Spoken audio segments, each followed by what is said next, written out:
C'était une détenue à part dans cette prison pour femmes. Quand les autres tuaient le temps, elle soulevait des poids sans relâche. Tandis que ses co-détenus bavardaient au soleil, elle s'acharnait sur des exercices de gainage. Même pendant la préparation du porridge, elle en profitait pour renforcer ses bras. Et même sous des trompes d'eau, elle ne manquait jamais son footing matinal. Quelques mois plus tôt, Ellie était partie en croisière avec son mari. Mais celui-ci avait mystérieusement disparu, sans laisser la moindre trace. La police avait rapidement ouvert une enquête. Et Ellie, devenue la principale suspecte, avait été placée en détention. Chez elle, son avocat avait découvert une assurance vie colossale, dont elle était l'unique bénéficiaire.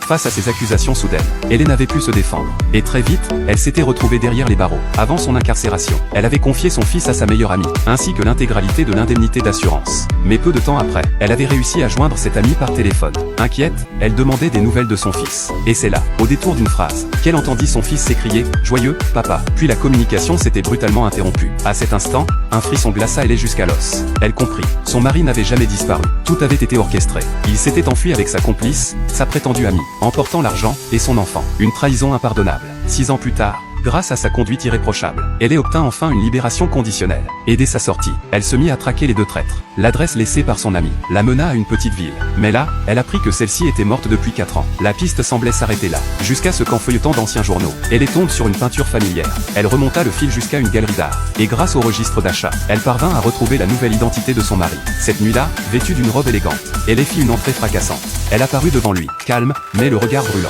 L'homme, stupéfait, ne put retenir un tic nerveux au coin des lèvres.